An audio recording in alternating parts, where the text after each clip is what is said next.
Vamos a estar hablando de la oración. Los discípulos, dice, es asombrosa la cantidad de veces que la Biblia dice, al mirar esto, los discípulos creyeron en él, en Jesús. Y cuando vieron este milagro, creyeron en él. Yo decía, ¿pero por qué? ¿Sí lo han leído así en los evangelios? Que pasaba un evento glorioso, un milagro, una muestra de poder del Señor. Y dice, y los discípulos creyeron en él. Y creyeron un montón de ocasiones. En Juan capítulo 6, verso 69, por ejemplo. Juan 6, Evangelio de San Juan capítulo 6, verso 69.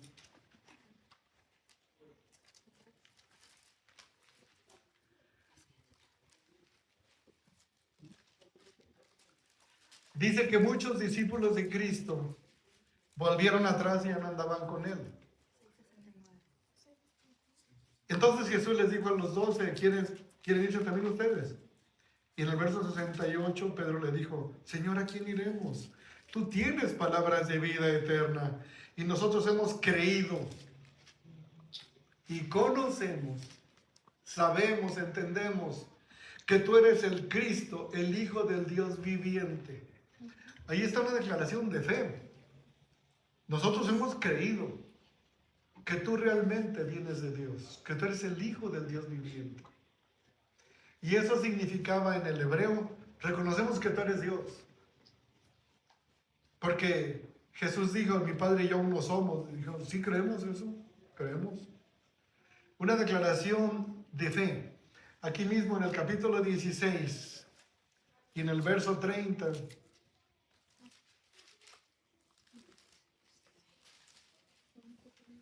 Juan 16, 30.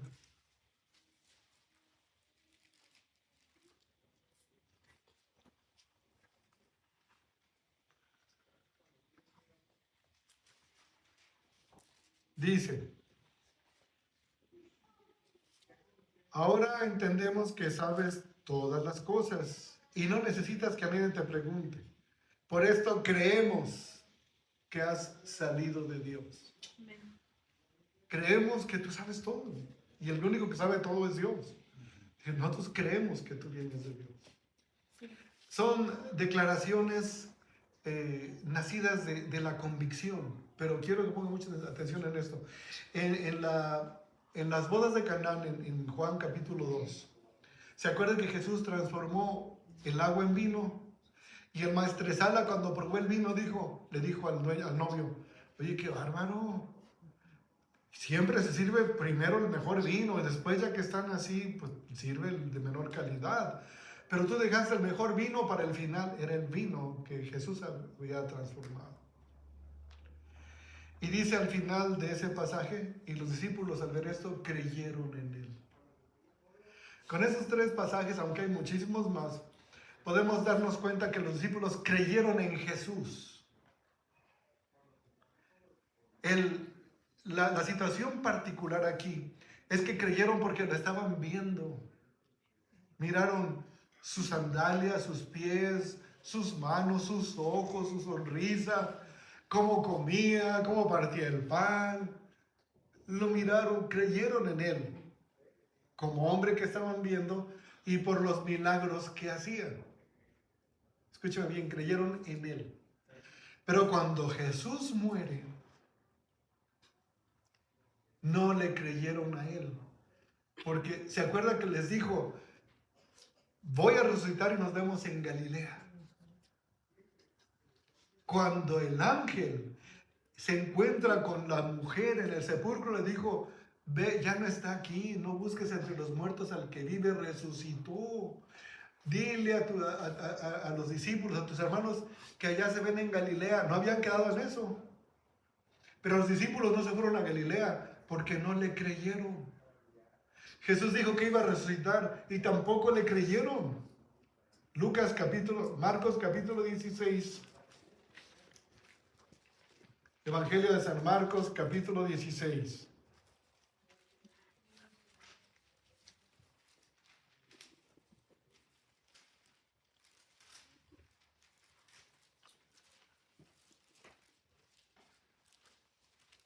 Verso 11.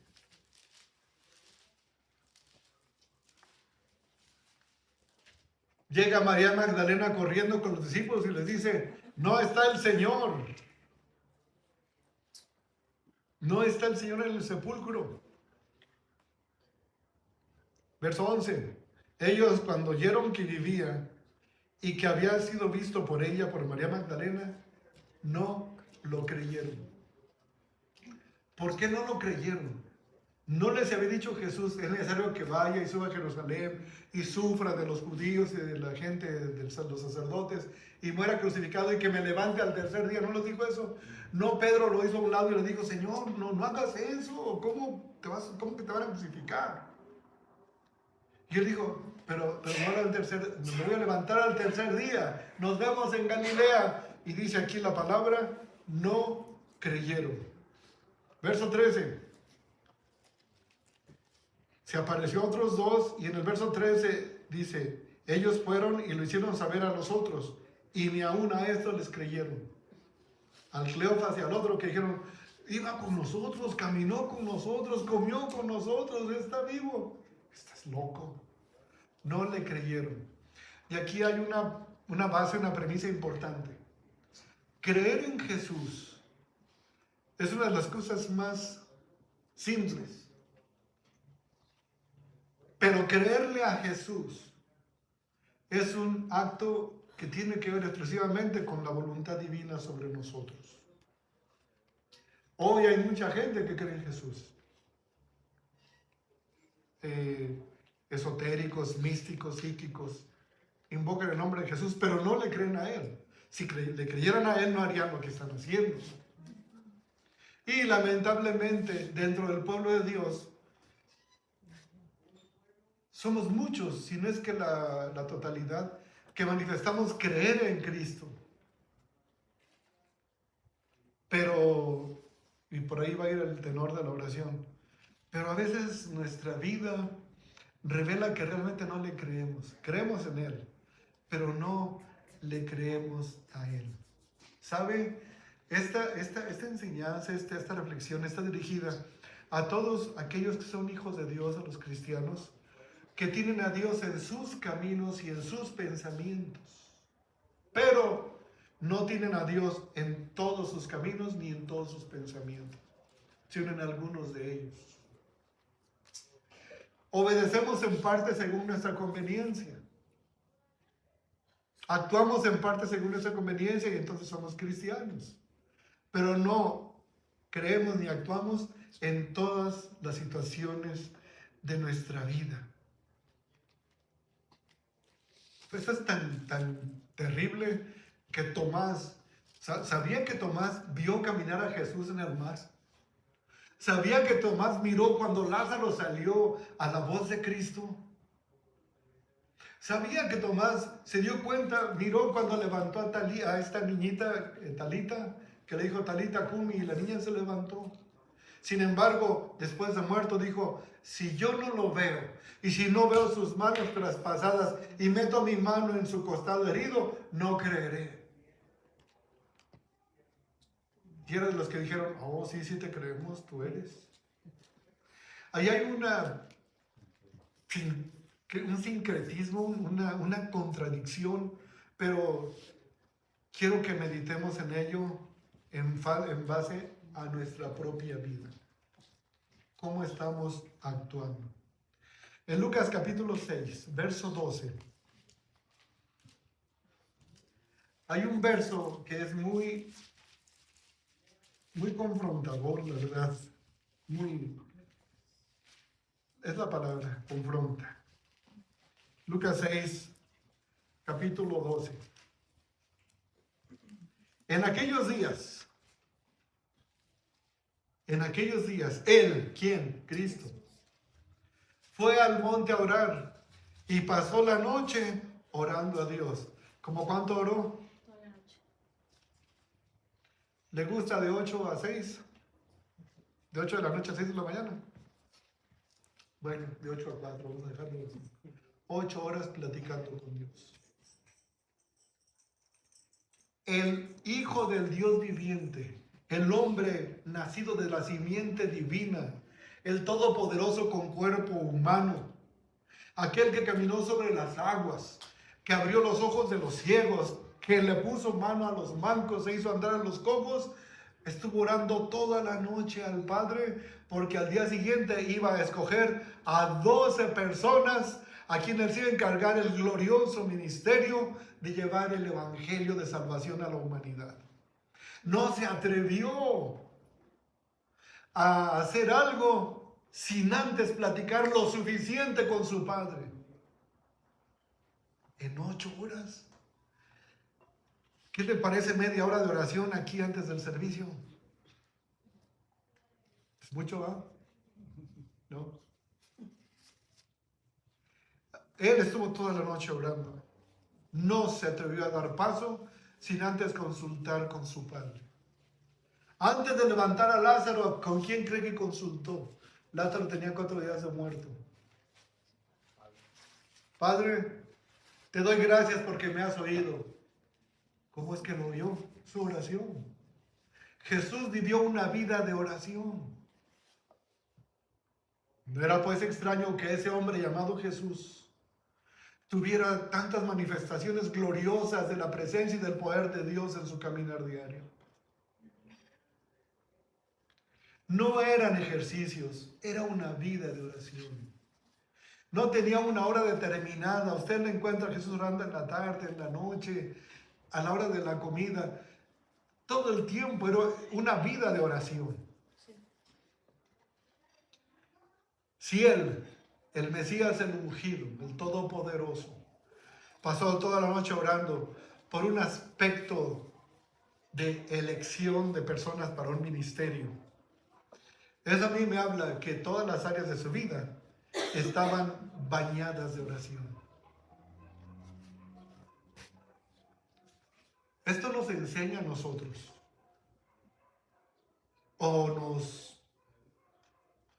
nos puede revelar qué estamos haciendo con nuestra vida.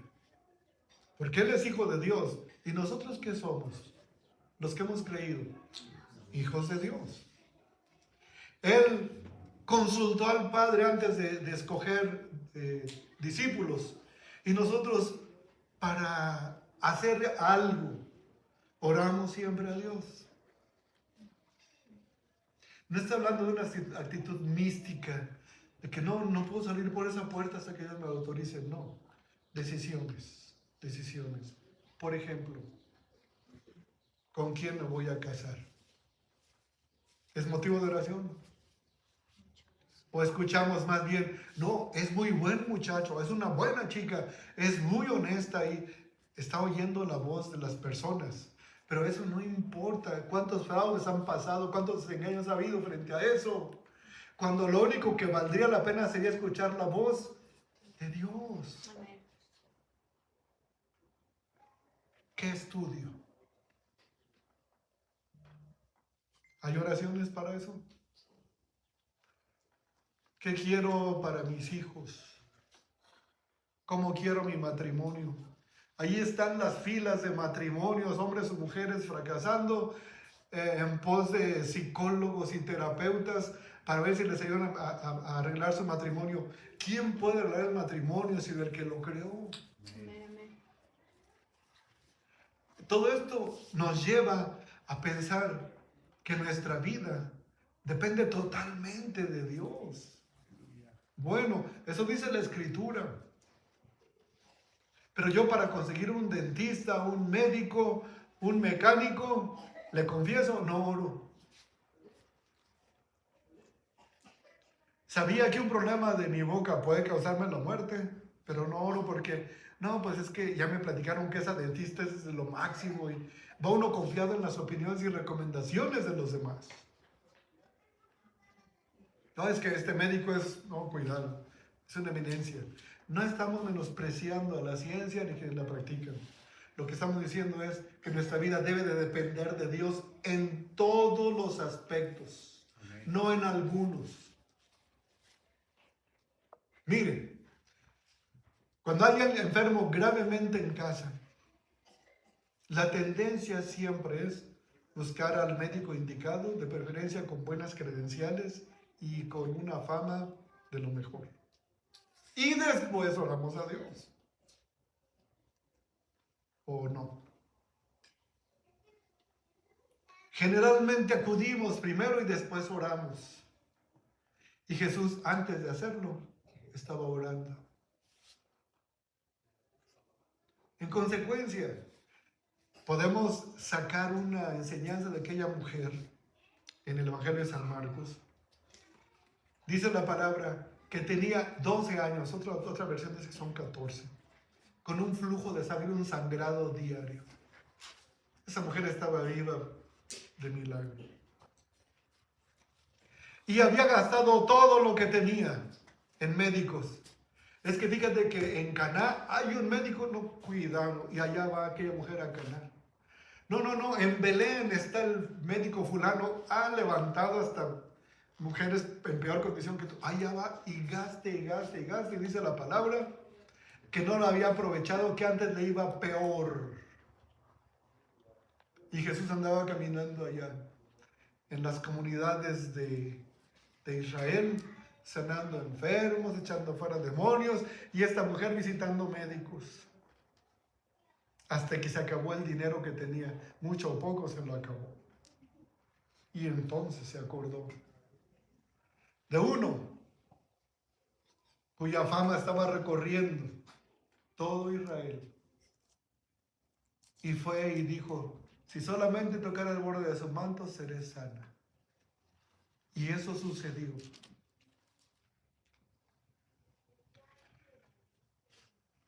Nosotros hacemos muchas cosas parecidas. Gastamos, invertimos, pero al final cuando ya no tuvimos éxito, entonces ahora sí, vamos a orar. Vamos a clamar a Dios. ¿Qué le parece? ¿Grato? Se gastó todo lo que tenía, pero como Dios es bueno, pues la recibió, conoce el corazón. Orar, queridos hermanos, es intimar con Dios. Orar es relacionarse con Dios. Orar es pasar tiempo con Dios. Todos oramos, ¿no es cierto? En algunas ocasiones nos ponemos a orar y, ay Padre, y un remolino de cosas en la mente, ¿no es cierto?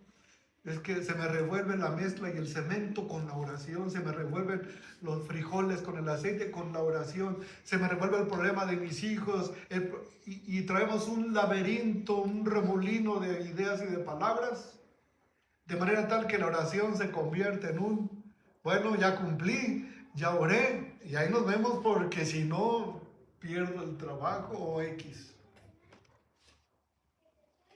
Generalmente andamos deprisa. Y si no andamos deprisa, nuestra mente se anda deprisa.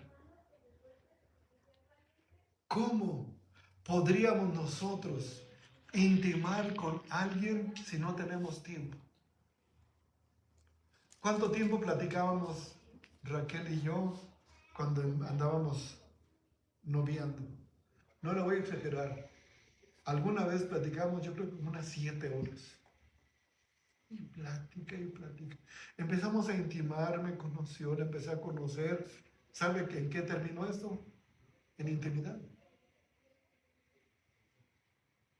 Pero si ves a ella deprisa y yo también deprisa, le aseguro que estuviera en otro lugar y yo también. Porque no hay intimidad. Y la intimidad se consigue en base a una conversación íntima, que esa es la oración. 8 horas de oración. Está muy bien para intimar, ¿verdad? ¿Conoce gente superficial? ¿Cómo estás? Oh, bien, salúdame a tu mamá. Falleció.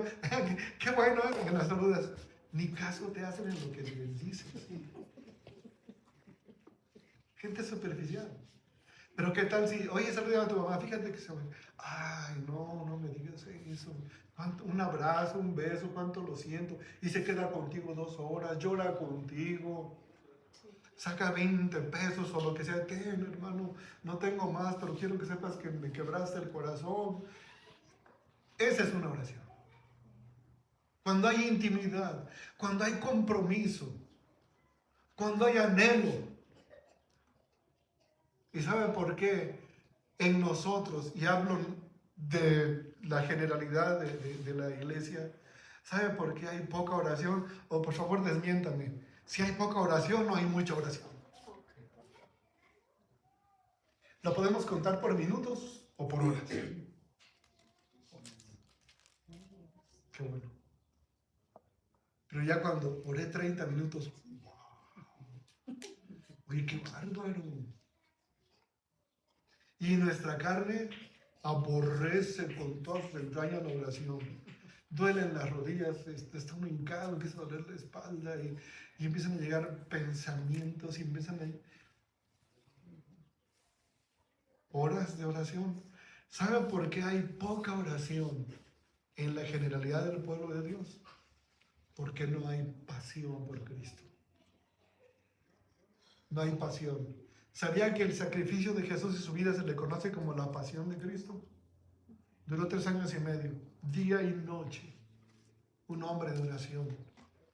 Su pasión lo llevó a la cruz, a entregar su vida en amor y en obediencia al Padre. Para que nosotros oremos. Pues a la hora de la comida, ¿verdad? Bueno, pues ya oramos en la mañana. Pues, el Señor sabe que sí sabe perfectamente todo eso. No hay pasión, de manera que cuando no hay pasión, no hay oración. Pasión es interés, es intensidad. Al carecer de ello, pues no hay oración, ni se acuerda. Y si se acuerda, ora 5 minutitos y todo está bien. Para llegar a orar a Dios, tenemos que recordar, queridos, que nosotros vivimos en constante violación a su palabra. Para poder llegar humillados y dependientes ante el Señor, pidiendo perdón por nuestros pecados, porque eso nos acompañan todos los días, ¿no es cierto? ¿Qué dice la palabra en Mateo 22:37? No lo busque, dice, y amarás al Señor tu Dios con todo tu corazón, con toda tu alma. Este es el primer y gran mandamiento de la ley, primero y grande. ¿Cuántos vivimos así? Que Dios es lo primero. ¿Qué ocupa nuestra mente las 12 horas del día que estamos despiertos? ¿Qué es lo que más ocupa nuestra mente? Ahí está nuestro corazón. Hablo con mi nietecito y me empiezo a platicar de videojuegos. Bueno, pues, chiquito, te gustan los videojuegos.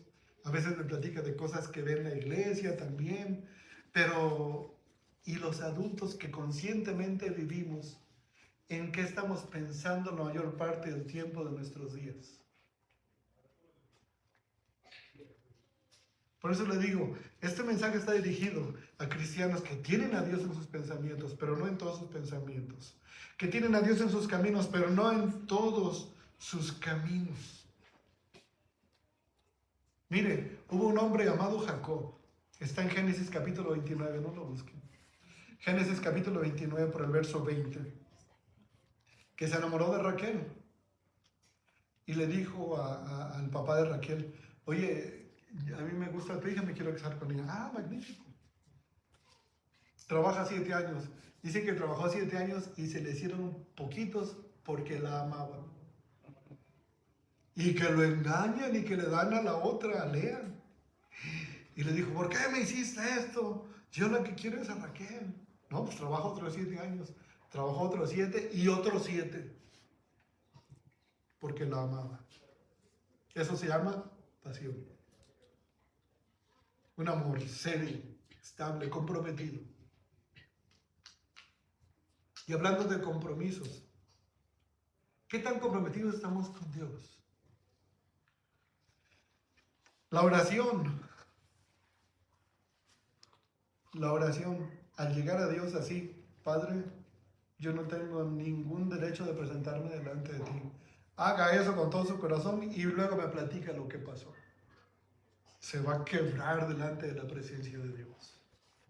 No tengo ningún mérito. Mira, he pensado esto, he hecho esto. ¿Cómo me atrevo a presentarme delante de ti? Perdóname, Señor. ¿No decía así el publicano? Sé propicio, soy un hombre pecador. Fue justificado ante Él. Es la manera de presentarnos ante Dios. Imagínense una oración express de microondas.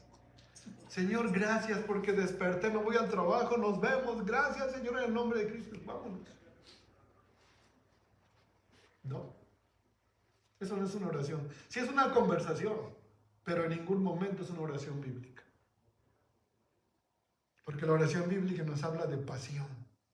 Y al estar en esa condición, si nosotros nos sentimos de esa manera indignos, pero pidiendo perdón, estamos llegando a estar exactamente como Dios quiere que estemos, dependientes de Él.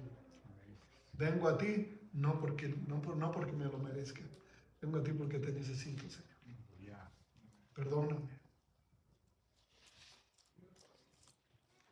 La oración, contrario a lo que muchos creen, no es para que Dios nos dé. No. Aunque nos da, ¿no es cierto? Sí nos da. La oración es para que Dios intervenga en mi vida, la organice. ¿Cuántos de nosotros necesitamos que Dios organice nuestros pensamientos desordenados? Amén. Nuestra vida desordenada, nuestro carácter desordenado, ¿no es cierto? Ay, pastor, yo tengo un carácter fuerte, por no decir explosivo, dicen fuerte. Quisiera Dios que todos tuviéramos un carácter fuerte. Lo que tenemos o tienen o poseemos algunos es un carácter explosivo, impaciente, injusto, bravo, no fuerte, explosivo, débil. ¿Quién puede organizar eso? Yo no voy a orar, no podemos orar para que Dios nos dé. Él no es un mago, Él es Dios Todopoderoso. Sino para que Él organice nuestra vida. No vamos a pedirle que bendiga lo que nosotros queremos, sino que haga lo que a Él bendiga su nombre, lo que a Él le dé gloria a su nombre. Y muchas veces es lo que no queremos hacer. Nosotros a veces queremos cambiar la mente de Dios. Pero ¿sabe una cosa? Dice Malaquías capítulo 3, verso 6, dijo el Señor, yo no cambio. Dios no cambia, Él es el mismo ayer, hoy y por los siglos. Él no va a cambiar. Mire, en Mateo 26, verso 39, vamos ahí. Mateo 26, verso 39. Aquí está Jesús en Getsemaní orando la noche que fue entregado. Dice el verso 39, yendo un poco adelante, se posó sobre su rostro orando y diciendo, Padre mío, si es posible, pase de mí esta copa, pero no sea como yo quiero, sino como tú. Verso 42, otra vez fue y oró por segunda vez diciendo, Padre mío, si no puede pasar de mí esta copa sin que yo la beba, hágase tu voluntad. Amén. Pregunto, ¿quería cambiar la mente del Padre? Dijo, lo dejo a tu consideración, mi Dios. Si es posible que esto pase, claro que es posible, pero Dios no cambia. Ya estaba escrito que el Cordero murió en la cruz.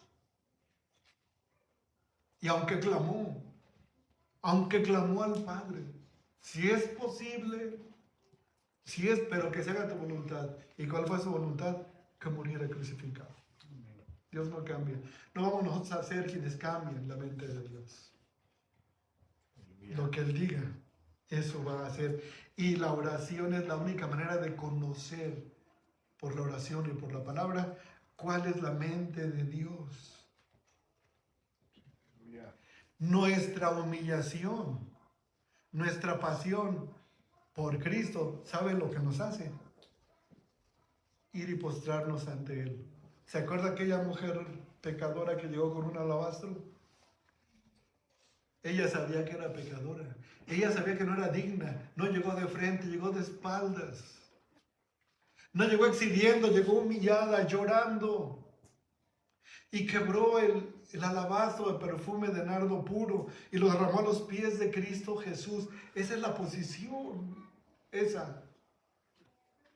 Y su oración eran lágrimas. Y su oración, que es una ofrenda, la oración es una ofrenda a Dios. Eran sus cabellos, secando sus pies, perfumando todo, con un aroma fragante ante Dios. No llevaba prisa, ¿verdad? Estaba llorando a los pies del Señor. Estaba derramando su corazón ante Dios, le estaba ofrendando a Dios. Y nuestra oración es una ofrenda a Dios. Y la ofrenda no es para cambiar al que la recibe, es para glorificar a quien le damos nuestra ofrenda. Amén. Juan 15:5. Evangelio de San Juan, capítulo 15, verso 5.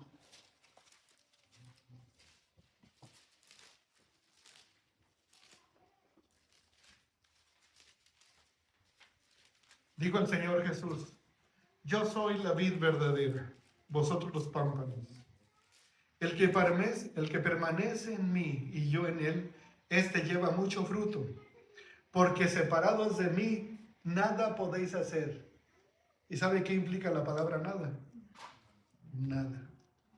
Ahora, ¿cuál es la manera de mantenernos conectados, unidos a Cristo?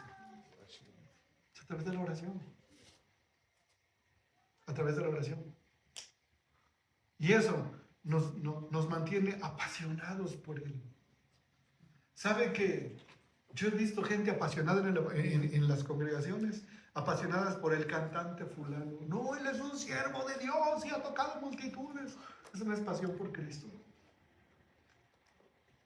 He visto cristianos apasionados por el ministerio de alabanza. No, es que queremos que Dios se mueva. No es una pasión por Dios, es una pasión por los ministerios, no por el Señor de los ministerios. La pasión debe ser por Dios, no por las cosas que Dios nos da, no por lo que Dios nos permite hacer.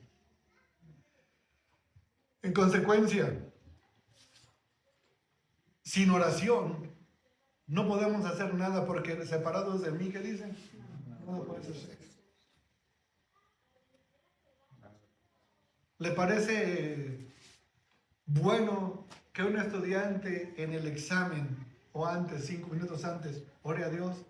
Señor, haz tu voluntad. ¿Cree que Dios va a intervenir? ¿Podrá intervenir? Por supuesto que lo va a hacer. Si no estudió, si anduvo la Dolce Vita, bueno, Dios no es... Dijo una vez un pastor, el Espíritu Santo no ayuda a los flojos. Pero si hizo su mejor esfuerzo y clama a Dios, su palabra dice, clama a mí, yo te responderé. Sí, Él es el Dios de la ciencia, Él creó la ciencia, Él sabe todo. Sí. Pero depende de una relación. Si en toda la semana no le habló al Señor y el día del examen le está clamando, bueno, pues juzgue usted si eso es una vida de oración. Entonces, separados de la oración, nada podemos hacer. Bueno, sí podemos hacer cosas, pero la verdad es que van a resultar contraproducentes a la voluntad, a nosotros, porque no están de acuerdo a la voluntad de Dios. En todas las circunstancias de la vida, tenemos que depender de la oración. Para predicar, para aconsejar, para amonestar, para regañar a los hijos, para llamarle la atención, para hablar con papá o con mamá, se ocupa la dirección divina. Nosotros no tenemos sabiduría, créame, no la tenemos. Dios la tiene. ¿Quieres hablar con tus padres y decirles que Dios te ha mostrado que tienen que arrepentirse? Bueno, pues la oración. Dios pondrá las palabras. ¿Quieres hablar con tus hijos? Ora a Dios, Dios pondrá las palabras. De la intimidad nace la identidad con Dios. Los discípulos tenían tanta intimidad con Cristo que cuando fueron a aprender, tuvo que decir Judas, al que yo bese, ese es. Porque se parecían tanto, 3 años y medio, día y noche juntos, pues se parecían. Eso trae la identidad. ¿Qué significa la falta de oración? Una vida ausente de oración. Le voy a decir lo que significa. Dice la palabra en Tesalonicenses 5:17. No lo busque. Orad sin cesar. ¿Quién dice eso? El Espíritu Santo, ¿verdad? Dios diciendo, oren todo el tiempo. Cristo dijo, oren todo el tiempo. La carne está enferma, el Espíritu no, pero oren. Y cuando nosotros decimos, no oro, le estamos diciendo a Dios, no tengo tiempo para ti. ¿Le suena sensato eso? Llegó una cita del cielo diciendo, mi hijo, quiero hablar contigo esta noche. Oh, discúlpame, es que esta noche tengo visitas. Por ahora no puedo, pero ay, después yo te aviso. Una vida sin oración es una vida que está rechazando la invitación divina. Pero, tristemente, cuando llegan las pruebas, el dolor, el quebranto, la crisis, qué buenos somos para orar, ¿verdad? Nos podemos pasar gran parte de la noche y del día orando a Dios por esa necesidad. Le estamos diciendo a Dios, mira, mientras yo pueda arreglar las cosas, no te voy a molestar, no te necesito. Pero ya cuando esto me rebase, entonces sí voy a ti. Pero la Biblia dice que no podemos hacer nada separados de Él. Mira, Señor, a eso me he enfrentado muchas veces, ya tengo experiencia, yo pienso que sí la voy a librar. Qué necedad. Separados de Dios, separados de la oración, nada podemos hacer. La oración, queridos hermanos, escúchenme bien, es un privilegio único de los hijos de Dios. Pueden hacer una peregrinación con 100,000 gentes o con 1,000,000 de gentes y clamar a Dios. No los va a escuchar. Pero si va un hijo de Dios ahí, a ese oye. Así dice su palabra. ¿Cómo empieza la oración modelo? Padre nuestro. La oración nos revela que es una plática entre mi Padre y yo. ¿Quién tiene ese privilegio? Nada más los hijos. ¿No se le hace una necedad, una ingratitud, que teniendo un privilegio de ese tamaño, seamos tan parcos para la oración? Oremos tan poco tiempo. Cuando oramos en necesidad, es que somos gente interesada, no somos gente amorosa. Porque frente a la necesidad, pues todo el mundo se quiebra. Pero cuando todo está bien, debería seguir esa oración, ese clamor, esa intimidad. Por último, Hebreos 11:6 dice que sin fe es imposible agradar a Dios.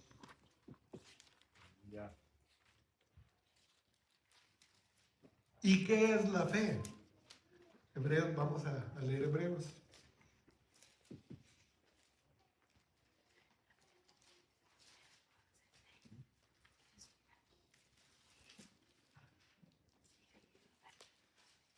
Pero sin fe es imposible agradar a Dios, porque es necesario que el que se acerca a Dios crea.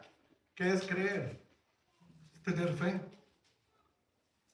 Tenga fe en que hay un Dios que es galardonador, que paga, que remunera a los que le buscan. ¿A quiénes? Y a los que no lo buscan, pues ¿qué les paga? Sin fe es imposible agradar a Dios. ¿Qué es la oración sino una búsqueda de Dios, de su presencia, de su intimidad? Sí. Entonces podemos decir, sin oración es imposible agradar a Dios. Sí. Nosotros tenemos una promesa estremecedora: viviremos por fe. Siempre. Y los acontecimientos dicen que muy pronto. ¿Qué hay al respecto de nuestra vida de oración? Eso es fe. En la oración nos acercamos a Dios para que Él nos dé lo que está en su corazón, no para que nos dé lo que nuestro corazón pide. Lo que nuestro corazón pide, la palabra dice que ni siquiera sabemos cómo pedir, pero Él sí sabe qué necesitamos. En fe. Sin fe vamos a aferrarnos. No, es que yo quiero que me des esto. Y con fe es, yo lo quiero, pero mejor lo que tú me quieres dar. Yo quiero que esto suceda, pero que no se haga como yo quiero, que se haga como tú quieres. Y tengo el testimonio de esta palabra. Si estar enfermo de la enfermedad que sea, cáncer, diabetes, hipertensión, problemas en el corazón, son para la gloria de Dios. Yo no me quiero aliviar de eso. Pero si sanar va a ser para la gloria de Dios, yo quiero sanar. Lo que realmente es importante es que se haga su voluntad. ¿Y cómo podemos saber eso? A través de la oración. Pablo le dijo, quita de mí este aguijón. ¿Cómo se lo diría? En oración. ¿Cuánto tiempo? No sabemos. Tal vez fueron 3 temporadas largas. Y la respuesta divina fue, no, bástate mi gracia. ¿Cuántas veces nos ha contestado Dios así como a Pablo? Es que no ha habido temporadas de oración seguramente, porque Él es el mismo. La oración es una manifestación muy clara de fe. Y la falta de oración también es una manifestación muy clara de que no hay fe. O de que está mal entendida la fe. De ese hoyo donde estamos, donde estás. De esa problemática que acompaña tu vida. Dios tiene la respuesta. Clama a mí. ¿Y cómo se clama? A través de la oración. Yo te responderé. Yo te responderé. Pedro dice en su primera carta, capítulo 1, de versos 5 al 7, dice, añádanle a la fe virtud, conocimiento y varias cosas más. ¿Se lo añadan a qué? A la fe. Y si no hay fe, no hay virtud, ni conocimiento, ni nada. Porque la base fundamental sobre la que descansa nuestra relación con Cristo es la fe. Porque sin fe es imposible agradarle. Y la manifestación más evidente hasta hoy de la fe es la oración. Es la certeza de las cosas que se esperan. Es la certeza de lo que esperamos y no se ve a través de la oración. No vimos a Jesús físicamente. Ellos sí lo vieron, creyeron, pero no le creyeron a Él. Hoy no lo vemos, pero por la fe le creemos. Dice el apóstol, por la fe entendemos que el mundo fue creado por la palabra, por la fe.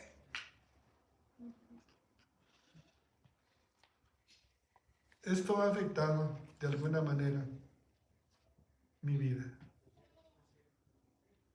He estado platicando con Dios, le digo, Señor, yo no sé qué es eso, pero quiero saber qué es intimar contigo. Quiero saber cómo hablas tú. Me empezó a dar un montón de pasajes de la Biblia y dije, no, sí, ya entendí que sí hablas, Señor. Ya sé lo que tengo que hacer, pero no vine a eso. Quiero intimar contigo. ¿Cuántos? ¿Cuántos quieren intimar conmigo? Pueden empezar, por favor, empiecen esta noche. Señor, quiero entrar en intimidad contigo. Vamos platicando de lo que hay en tu corazón, Señor. Quiero conocerte. Quiero saber de ti. Quiero que tomes mi vida. ¿Se da cuenta lo ausente que están las peticiones? Quiero entrar. ¿Usted cree que la noche que Jesús oró 8 horas le estoy diciendo, Señor, ¿a quién? Por favor, dime a quién. ¿Cómo se llama? ¿Dónde vive? ¿A qué se dedica? ¿Usted cree que estuvo orando eso? Estuvo glorificando al Señor. Exaltando. Y esto también es un amoroso consejo a mis hermanos de la oración. Exalten al Señor. Entren en intimidad. Pedir no está prohibido, pero si se puede exaltar al que todo lo da, pues mejor hay que exaltarlo. Tenemos mucho por qué orar. Una vez tenemos una lista así de grande, y si lo hubiéramos seguido ahorita estaría una lista que daría vuelta aquí. Y te pedimos por fulano, me engano, pero no. Es una lista de peticiones.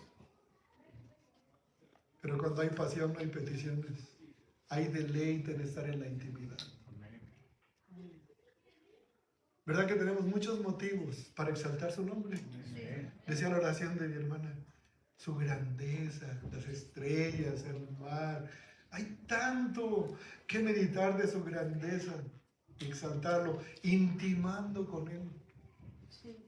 ¿Le parece bien que lo hagamos? Yo lo invito. Yo lo invito a que lo hagamos y que Dios manifieste su agrado al ver que somos gente que tenemos pasión por Él. Amén. Gracias por tu palabra, Señor. Gracias. Te bendigo. Te pido que cada corazón que escucha tu palabra sea sacudido por la fe, por la pasión, por el amor a ti.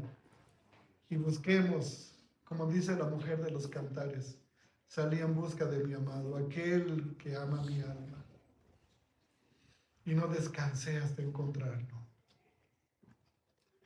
Que nuestra pasión seas tú, Padre. Haznos un pueblo de oración, un pueblo de fe, un pueblo de acuerdo a tu voluntad. En el nombre bendito de Jesús. Amén.